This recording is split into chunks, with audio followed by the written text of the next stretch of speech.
welcome back. This episode, we have got Pete on the podcast. Pete, who are you? What do you do? What are you doing? Who are you? Who am I? Answer Who am I? started.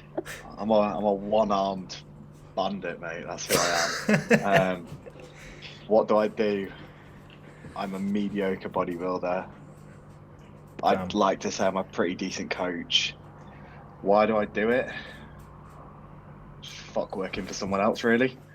So online coach would have been. I don't think I can call myself a bodybuilder or like an athlete until I've actually competed, which I didn't do. I obviously was trying to do it and failed. But no, coaching, I love coaching. I've coached in multiple different sports and then sort of found myself.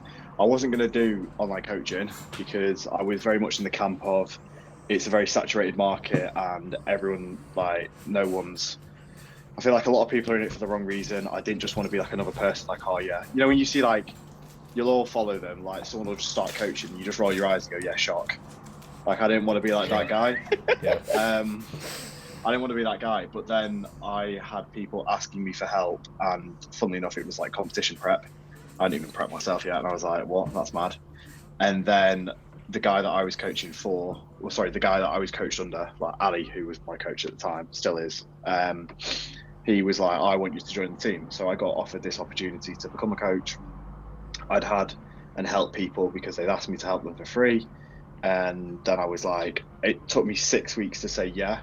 I said no at least 3 times a week for 6 weeks before finally just saying, like, fuck it. All right then. Probably one of the best decisions I've ever made. So yeah, like, love coaching. Like, I think obviously, like, when I started coaching, I was like, oh yeah, I forgot how much I enjoyed doing this because I'd coached in swimming, I'd coached in rugby. That's what I'm doing now, finishing my masters at the minute. That's it really. I feel like that's those 3 questions boxed off. That's busy, man. Fucking hell. You're really doing your masters while coaching? I started coaching, so I accepted the masters in my probably, I don't know, whenever. I started coaching in like June last year, and I'd accepted the masters about 2 months before it. So I think I was finishing my dissertation as Ali was like, oh, I want you to join the brand. And I was like, no, I'm already going to go. I was going into the NHS to be like cardiology. I remember that. Yeah, and then obviously took the masters, and I've said this like numerous times, it won't be a surprise, but if I'd done it the other way around, I would have like bailed the masters because like within the first semester, I've had 14% attendance this year. That's how the degree has gone. Like, obviously, like, you guys know with show weekends, you travel down on the Thursday or the Friday, you're back on the Monday. My uni timetable was like Tuesday, Wednesday, Friday. So I missed every Friday, and like more often than not, I got back to uni really late on the Monday. So that Tuesday just didn't happen. Come on. And the Wednesday lectures were during when I used to go to the gym, so I didn't go to them. I was like, That's perfect. Nah, sorry. Yeah, Pete, you've got 3 hours of lecture. No, that's when I'm training. Sorry, I'm not going to. Training. No. Right, I said, yeah, you laugh about it, but that's when all the bodybuilders train. I can't possibly go at that time.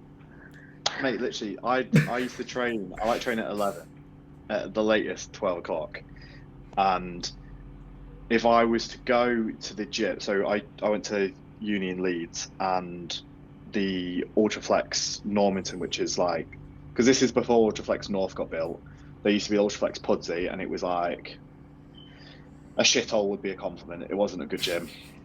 So I used to train at Ultraflex Normanton, which meant it was like a 30-minute drive via the motorway to get to Normanton. So if I went like post-uni on that day, I was sat in traffic for an hour to get there and an hour to get back. I'd rather miss the lecture and just chance that I can catch up. So I never went on the Wednesday. But did you catch up? That's the real question. Oh mate, like 87% pass rate this year, so I'm just, it's all right. It's all right. And then obviously, so like I said, but if I could go back, I wouldn't do the masters because I think my whole degree was like I don't care how well I do it, which is not like me. I feel like if I'm going to do something, I want to do it to the best of my ability. My whole outlook on my degree was I just need to get this done so that I can coach. I'd be sat in lectures just doing setups and fun feedback videos because I was like, this is far more entertaining and I love what I'm doing. I don't actually give a shit about this respiratory lecture I'm sat in or this seminar that I'm doing. So fortunately, the content was very similar to my undergrad, and therefore it was just a little bit more work rather than I had to learn more. So that's why I feel like I've done okay this year. Like I said, I'm finishing at the minute. I should have finished it a month ago, but unfortunately, when I decided to fall down the stairs and break my arm, I then didn't do any work for several weeks. So I've got mitigation till the end of the year to catch up on masters because I've obviously, it's just been in the back of my mind. It's been like the last thing I've given a shit about, even further back than it was originally. Well, yeah, no. So finishing that at the minute, and then once that's finished, I'm realistically not going to use the degree anyway. I'm not going to go into a workplace to use the degree. It is somewhat helpful with coaching, but not like someone else would. I feel like a lot of uni stuff, like they made the PowerPoint 5 years ago, and they don't look at it again until they come to teach the module. Yeah. So they're like trying to understand what's going on, and half the time end up just reading off the slide. I'm like, yeah, this is really, really, really helpful. Do you find with, I don't know, like your degree, because I know obviously Luke, you're at uni, but I don't know if Jack or John, you guys are as well. But I found with mine, like they'd like say whatever anatomy module I was sitting or physiology module or whatever. I feel like in first year we got given 90 to 95% of the content, like the information, and then second and third year the examination process just changed very slightly.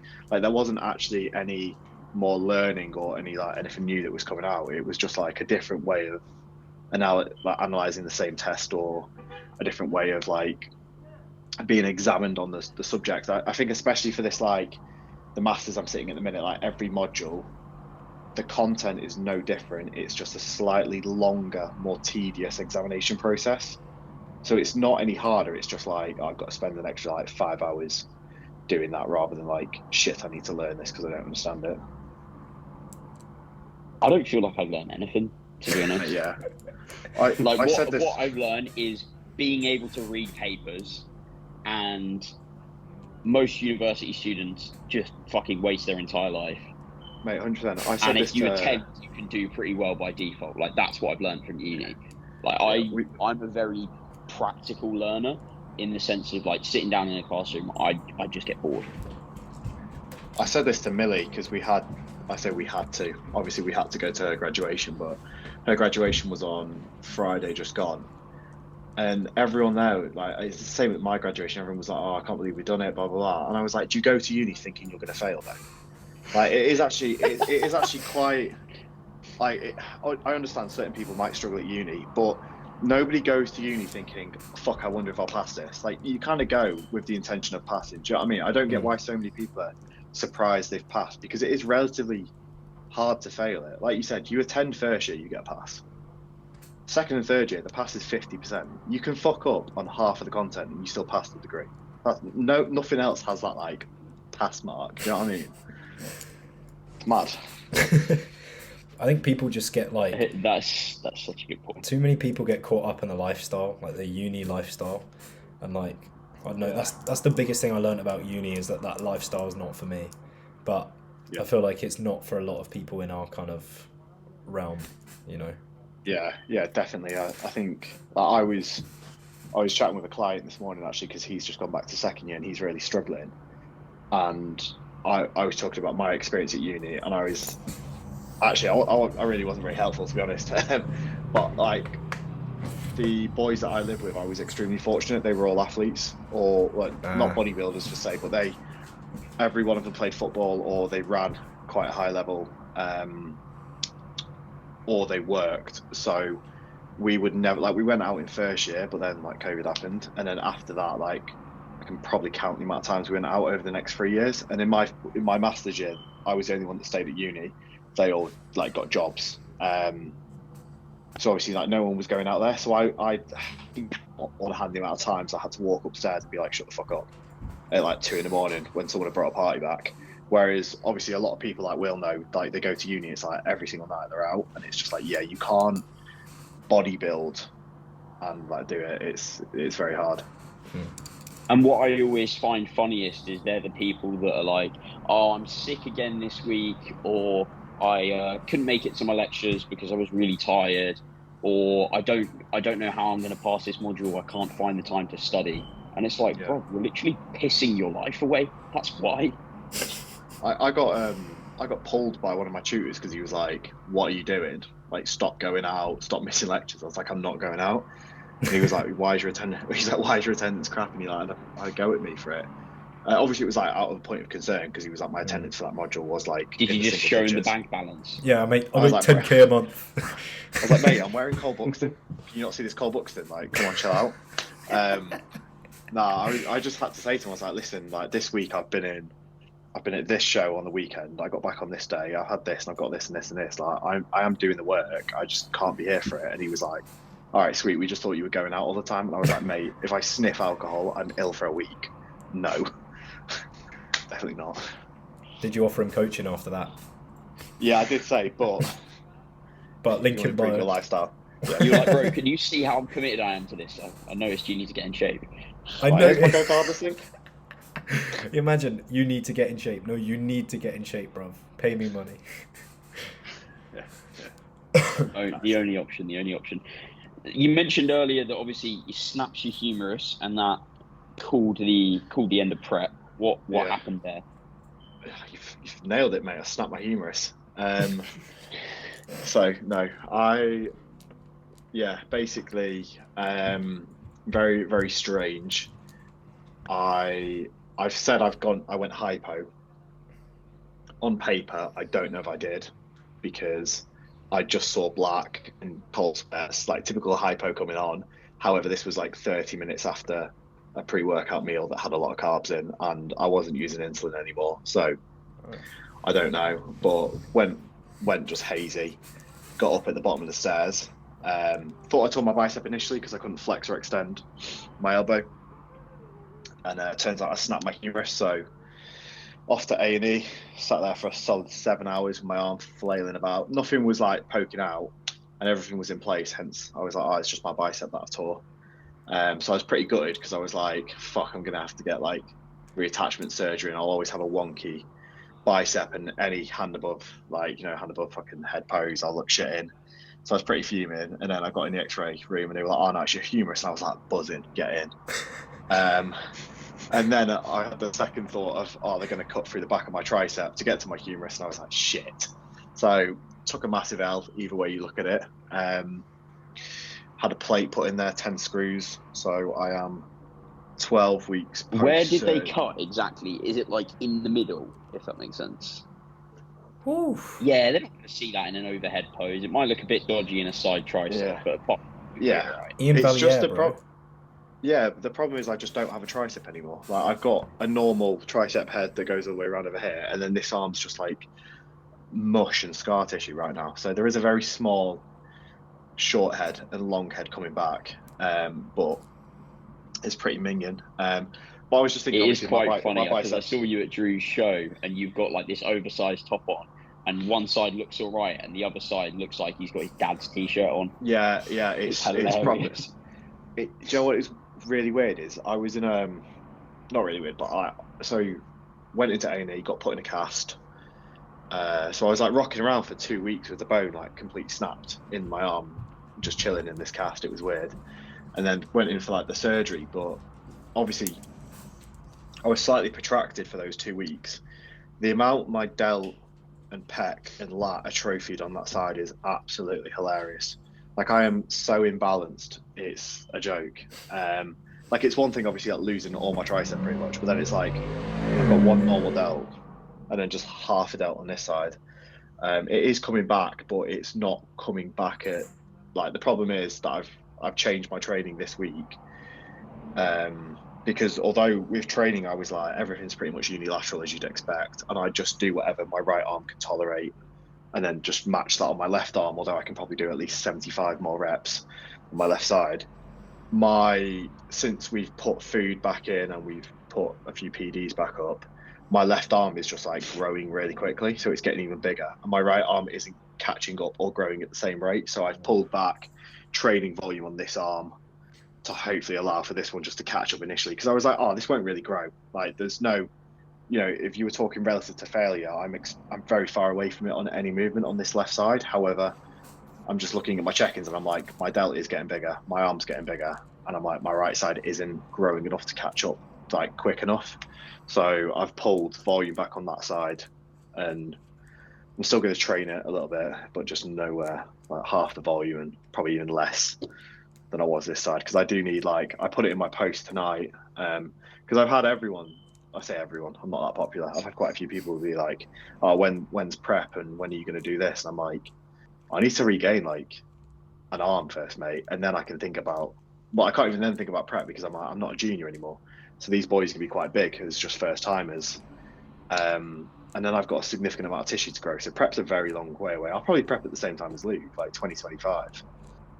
Well, I'm in no rush. Like, I don't really care too much about. Then you're gonna snap your femur, yeah? Mate, I'm gonna avoid stairs. That's what I'm gonna do. I've said Get a bungalow. no.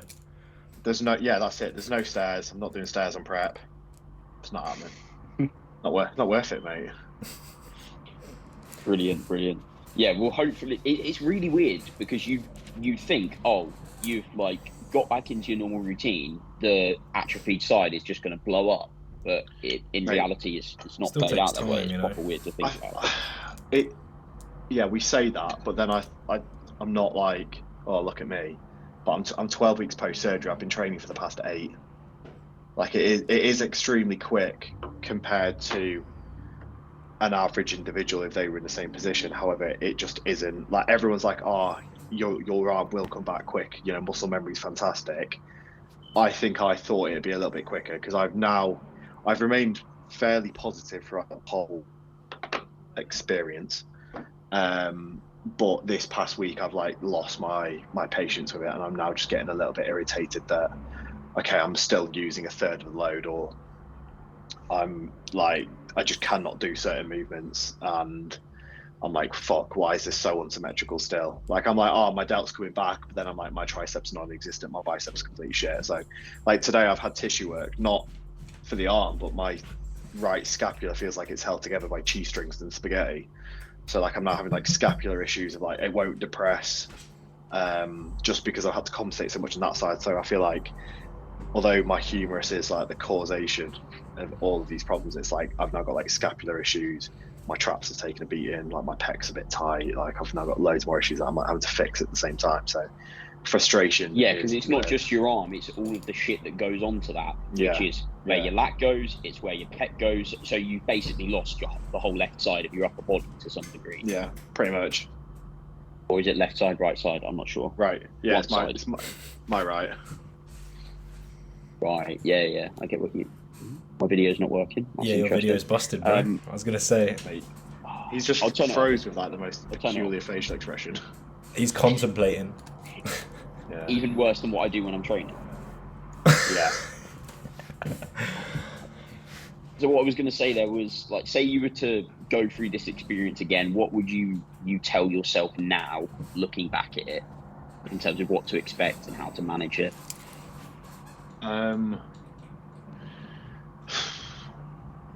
I don't. Can I answer it slightly differently? Just because I don't feel like I can answer that. I can tell you what I would do. I could tell you what I would do differently that I did do, rather than giving myself advice. Because I think everything I'd say to myself would just be like what I already thought. Like, I remained fairly positive. I'm very, as you know, pretty like level-headed. Like, I'll just say stuff for how it is. Like, it's shit, but I can do this, so I'm going to do that instead. And like, at no point was I like, I can't compete, let me cry, let me go on Instagram. I think when I did say to people, oh, I'm not going to prep anymore, it was like half a week later, and I was like, yeah, that's the end of prep, snap my humerus, this is the game plan, right, see you later. Like, that was it. And that is how I would be exactly again. Like, it's shit, but I can't do anything about it, so just do what I can do. What I would do differently, though, is I wouldn't have got out of... because what I did do is I just went, fuck it, I'm going to do a rapid fat loss phase. So I was like 14 weeks into prep, and I was like, I'm just going to get even leaner, because I was like, I can't train, but I can walk and I can eat less, so I'm just going to get leaner. I wouldn't do that, because that was shit. But it was good because it gave me something to do, it gave me purpose, it gave me, I had to be accountable to meal timings, and like obviously I was eating fuck all. I think my macros on that RFL were 250 protein, 7 fat, and I think 8 carb or something. And I pulled another like 10 kilos off. And I wouldn't do that because I feel like it pulled me back in like healing. I feel like I then starved my body when it probably did need that food. However, from like a mental point of view, I was like, I need something to do that's relatively hard that I can get immersed in to distract me from how annoyed I am about the situation. I wouldn't do that. I would use the dose of growth hormone and the peptides that I was using for a prolonged period of time. I used peptides, growth hormone, and a couple other things for about 4 weeks post-surgery. I probably would have ran that for a lot longer, because I found that what I did is I post-surgery, bang, used that protocol for 4 weeks, had a ridiculous rate of recovery for 4 weeks, and I was like, okay, sweet. Or about 4 or 5 weeks, had a scan, and they were like, yeah, the bone's like fusing already. This is phenomenal. And I was like, cool. Pulled that. I wonder why. Yeah. Everything's going really well, so I'm just going to stop what was working. Well, that was the thing. I was like, well, firstly, like the financial cost of it was expensive. Like the peptides are a joke. If you've not got any experience with peptides, like the price you pay for them and the quantity you need for any actual, like, to try and get anything out of them is a bit silly. And then like growth hormones, obviously notoriously expensive anyway. So I was like, financially, I was like, this is quite expensive, but completely justifiable and worth it because of what I do. I was like, I've got no problem spending that money on, helping myself recover a lot faster than I should. However, I probably would have kept those things in for a little bit longer, because I feel like I pulled them out because I was told, oh, the bone's like nearly healed, like this is great. And I was like, oh, sweet. Okay, I don't need to probably use this anymore. I can pull back now, and a couple of weeks I'll be sweet because I'm in a good spot.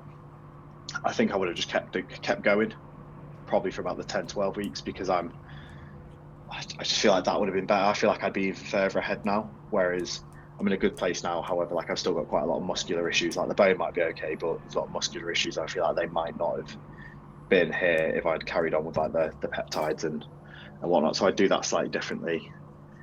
That's probably the only thing differently. I think I would have just prolonged that health stack, I'll call it, and I would have probably not RFL'd. I think with the RFL as well, though, it just put me in a weird position in regards to like food, because I'm not a foodie. I didn't struggle with the RFL at all because I was like, fuck, I'm really hungry. I was just like, I came out of it and went into a maintenance phase, and that maintenance phase was like horrifically low food. And then when we did decide, we can go into a little bit of a surplus, we put food up by like, I think 75 carb. And I was like in a deficit prior to this. We put food up by 75 carb, maybe 100. And I gained 6 kilos in 2 weeks. And I was like, fuck. So the pendulum swung the other way. And I was like, shit. So obviously I was like, this isn't good. And then we pulled back for a week. And we pulled back completely back to where I was. Didn't drop any weight. I was like, yeah, this is shit. I just felt horrifically fatigued. So we put food back up, and then I've dropped every day since then. So it's been weird. But like, this is the first time I've had like any type of like appetite. I know it sounds a bit weird to say, but like, I'm not a foodie. I've never really like been hungry. I'm never one for food focus. And probably like the first time in my past 8 years of training, I'm like, I could eat the house. Probably like the next door neighbor. Like I'm pretty starving all the time, which is really good, because I feel like my ability to eat last off season was a limiting factor in my progression. I feel like that won't be a problem at all this year, which is really good. However, it's just like choosing to make smart decisions and obviously just not eating the house. Yeah, I know what you mean. I always have that issue with like my appetite tends to be the problem for me, where I could probably push a bit further, but I just physically can't eat any more food. But yeah, that's all useful stuff that at the end of the day you can take away and apply to any one of your clients that snatch their bones in the future or whatever. Yeah, 100%. Good. Salmon. I'm thinking about. Sorry, you're going to reply. My brain's miles away. I'm thinking about the that peptide stack. So I'm fucking I've got some knee issues going on, and I was on the classic TB BPC for quite some time, and yeah, financially that is absolutely horrific. Yeah, I was using. What was I doing? So the problem with TB500 is everyone's got an opinion on it, and when you read the studies, none of them are on relevant people, so the population of the study's shite. So what I did when self-medicating and deciding how much TB500 I was going to use is I just spoke to a load of people that had used it, and I was like, what did you do? How did you find it? The general, like TB500 as well, you've got to take a decent amount or it does nothing. You can't like microdose it like you can BPC 157. It's like Primo then. Oh mate, no, that stuff kills me. I can't touch that stuff. Oh yeah, I forgot about you. You made a post on that, didn't you? Yeah, mate. We can get into that if you want to, but TB500, I use 5 milligrams every 4 days. So that was 40 quid every 4 days. Oh yeah, I did every 5 days, so I was slacking. And then I used about 50 or 60 pounds worth of BPC 157 a week. Yeah. With 5 units of, I think 4 units of growth hormone a day, so that was quite expensive. And then we put a little bit of MPP and Anavar in there as well, which was relatively cheap. But running that for like 5 or 6 weeks, it's £100 on peptides a week, and then you throw the growth hormone in there. So it was quite expensive. However, I do legitimately stand by the statement that I think I would be weeks behind where I am. Like they said to me, you'll be out of the sling in about 4 weeks, and that took 5 days, if that. They were like, you won't have any movement in your arm for 3 or 4 weeks. I had full range of motion within 7 days. So do you know what I mean? It's like I was lifting after 3 weeks. Like again, it was awful lifting. Like it wasn't, anything impressive. But I was able to train my bicep and my delt with reasonable pain tolerance, so it was good. Do you think this has kind of helped you with like other small hiccups in your training? I don't know, like say if it comes to an off season and your appetite's fucked, I don't know if you were to get frustrated about that, but do you think this has kind of put that into perspective a little bit more, where you're like, well, at least my humerus is intact? When I was 18, about 3 months before I was 19, I was playing professional rugby. I got my head kicked in outside a bar, fractured skull, broken nose. So having lost like that sport and that sort of direction in the future, I'm pretty good when it comes to putting things into perspective. Like it could always be worse, which is why I said like I don't think I'd tell myself anything again differently, because the way I've handled the situation, I'd want to handle it in the exact same way. In regards to like hiccups with training, I feel like being sat on a sofa, or this chair in particular, for 2 weeks post break with nothing to do, gave me a lot of time to like think about my off season and things that I'd done.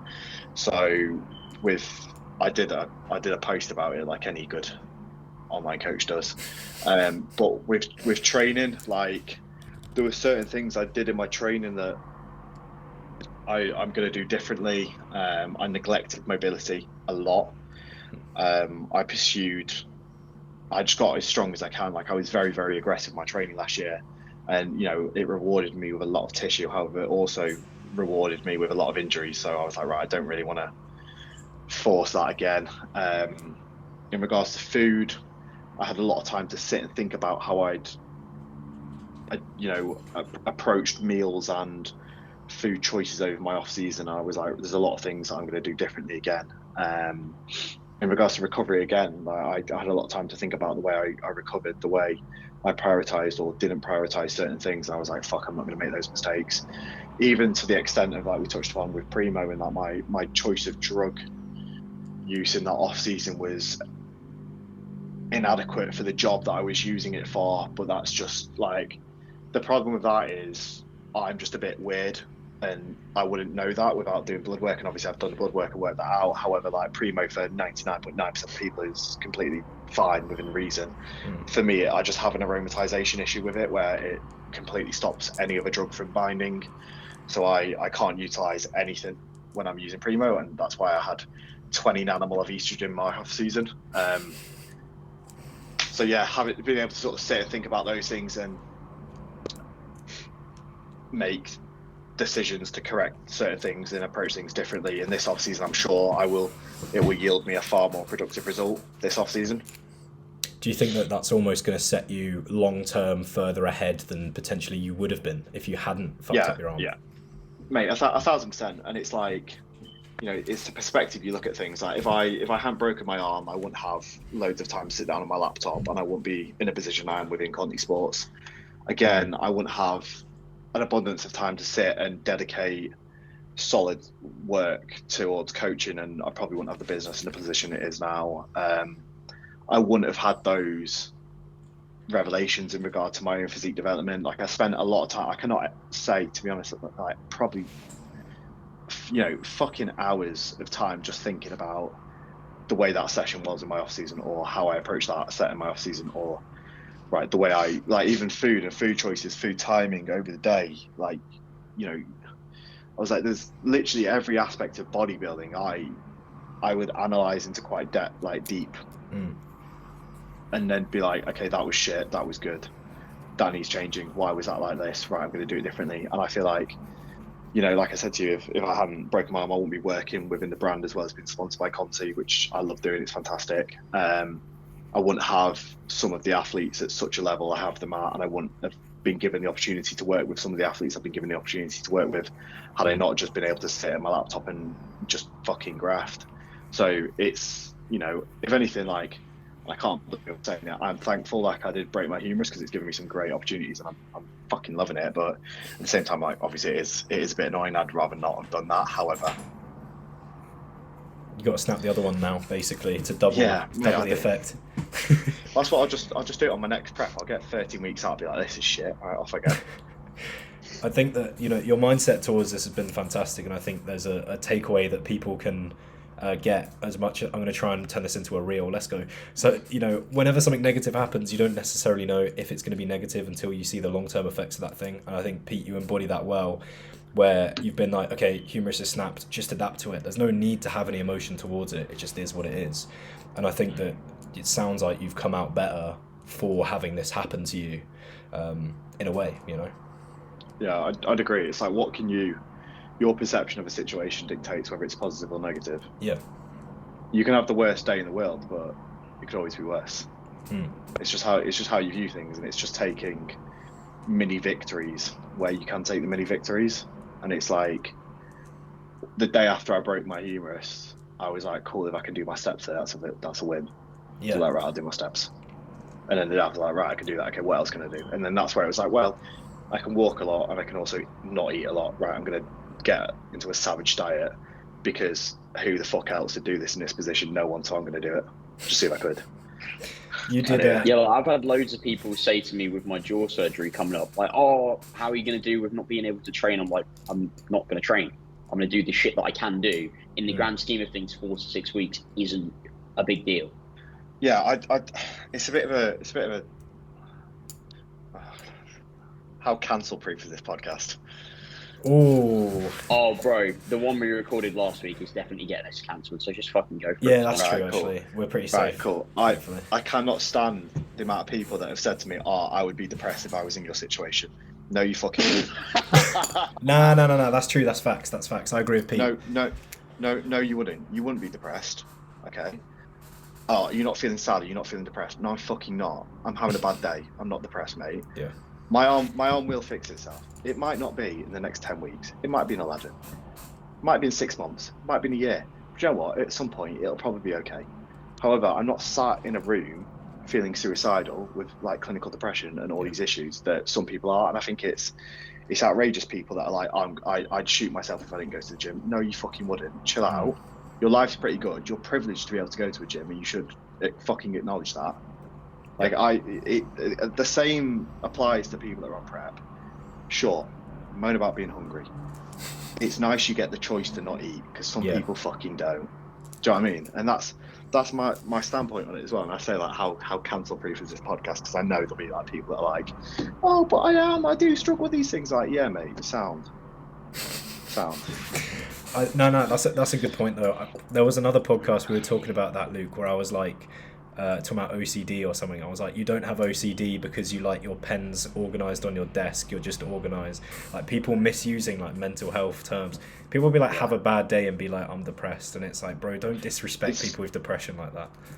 It's the same when you have certain individuals that are post prep that stand because their hunger hormones are like this. They've just restricted themselves for fuck knows how long. The hunger signaling's all over. They're in a very weird, sensitive place with body fat.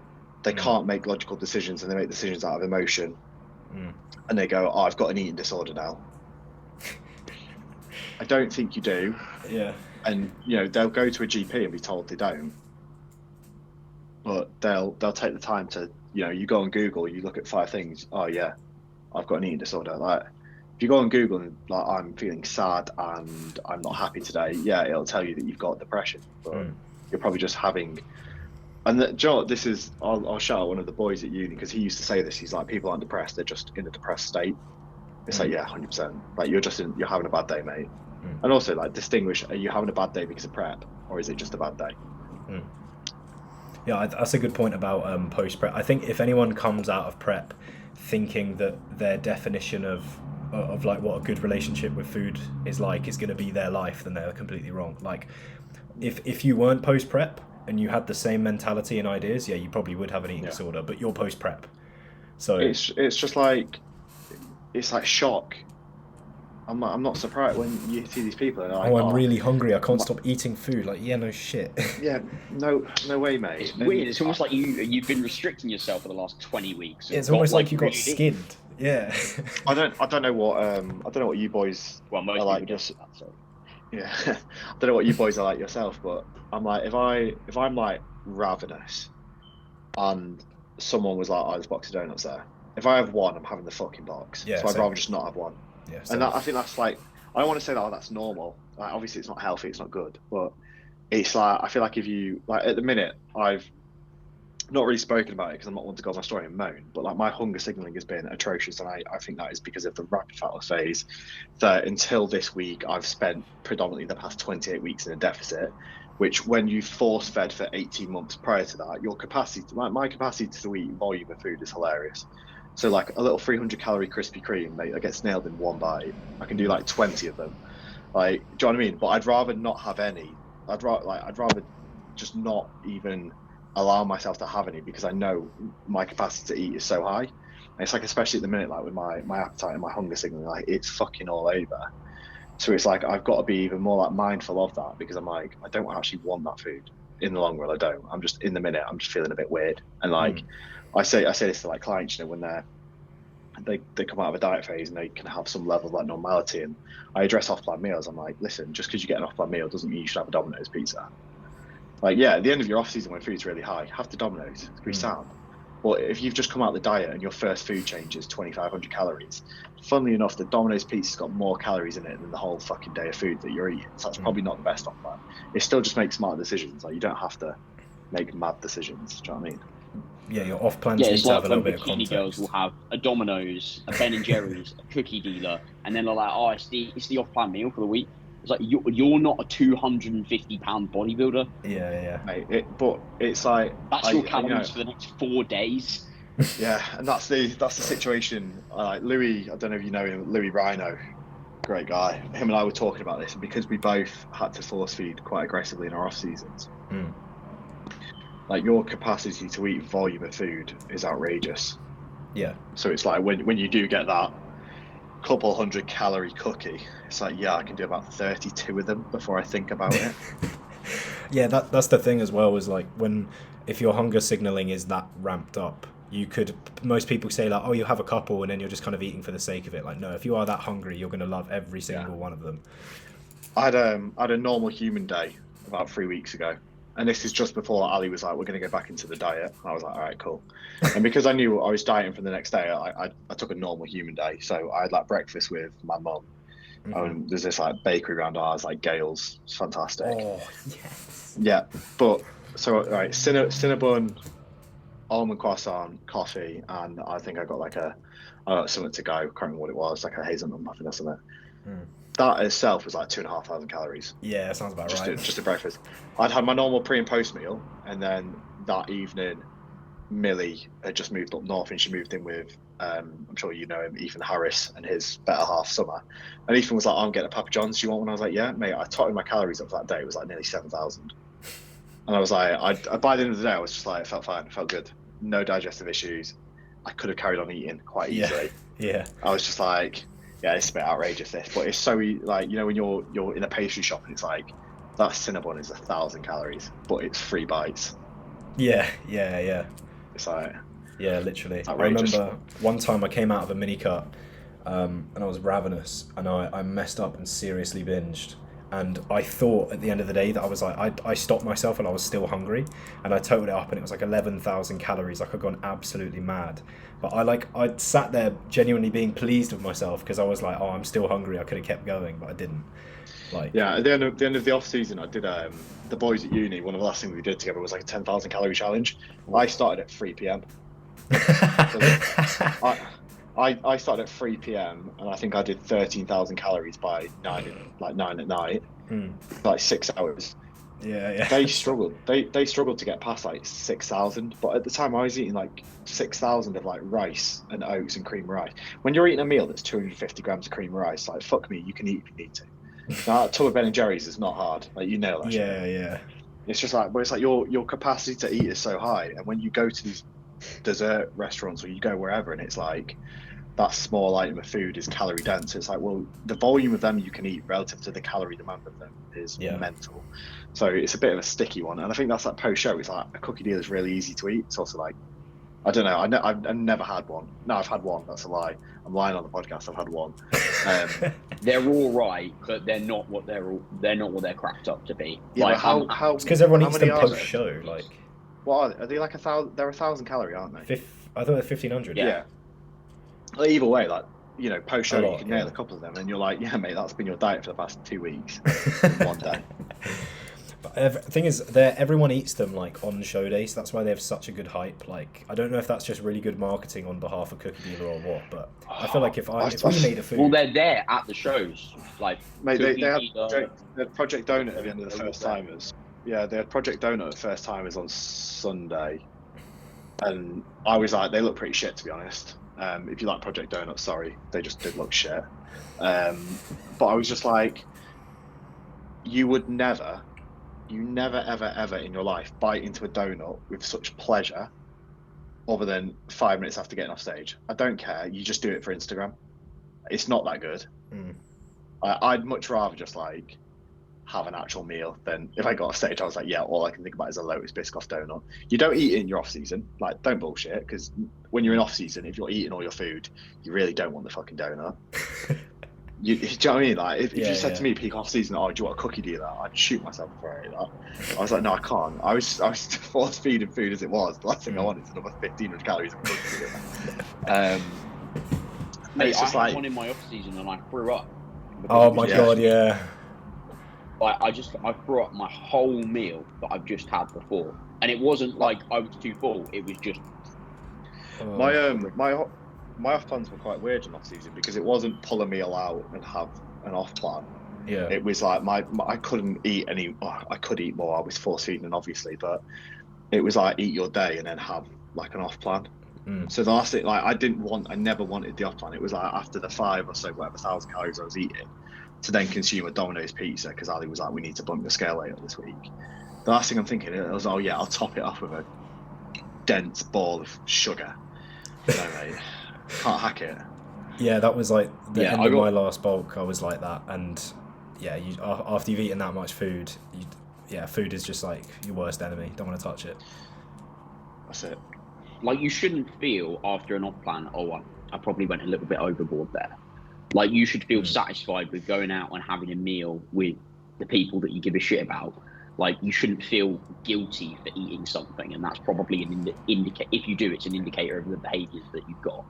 But this is, I think people don't push their food high enough in off season. I think a lot of people are like, they don't get to that position where it's uncomfortable. And I feel like if you want to make changes in your physique, you do have to get to that place where you are quite uncomfortable.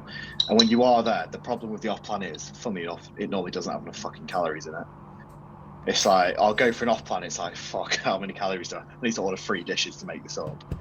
Like, yeah, my off plans would be like the Aldi specially selected pizza that's like just over 1,000 calories. Well, I just wouldn't have my cereal meal that day, which was about 1,000 calories. Yeah. And after that pizza, I was done in.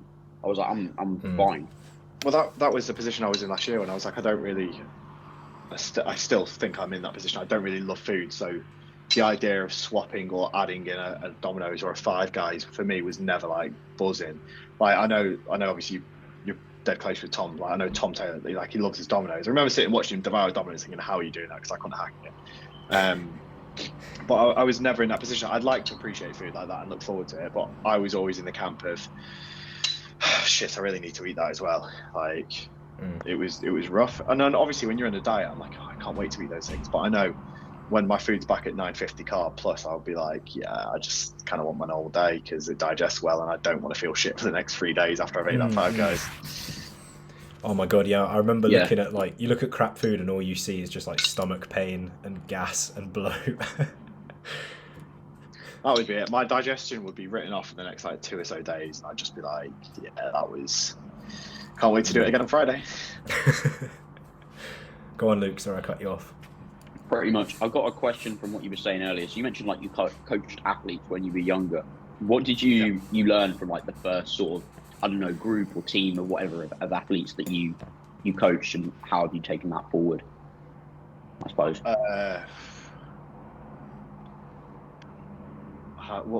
That's a great question. Because like, for example, like the first thing I learned when I like first started coaching and took people on for free was, all of this stuff is great on paper, but it doesn't work for the person, so it's fucking useless.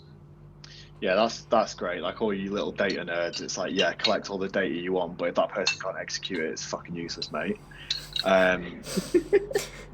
Secondly, I would personally rather work with someone that is completely inept but they will give 100% than someone that is completely gifted but gives 5%. You can fuck off, I don't care.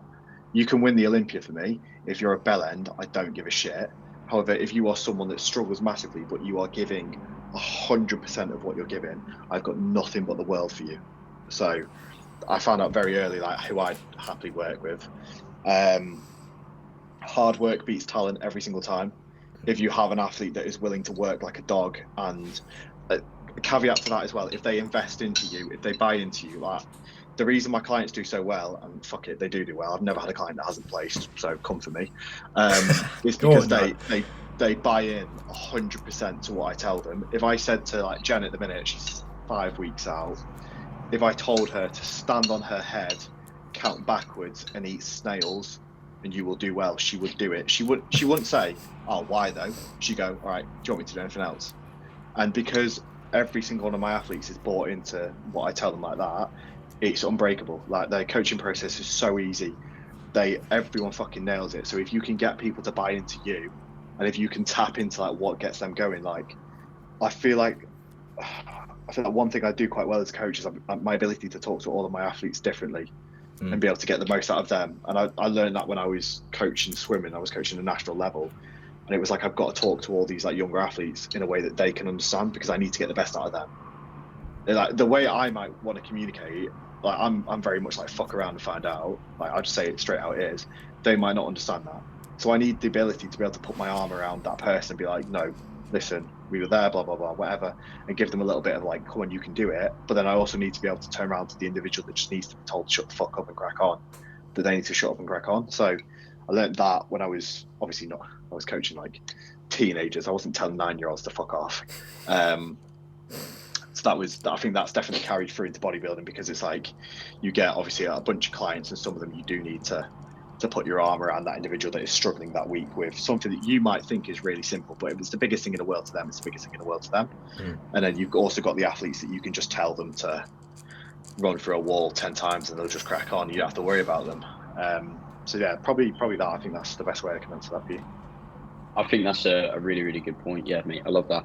And every so often you'll get someone who's a freak and they can work for it as well. And then you're like, This is just stupid.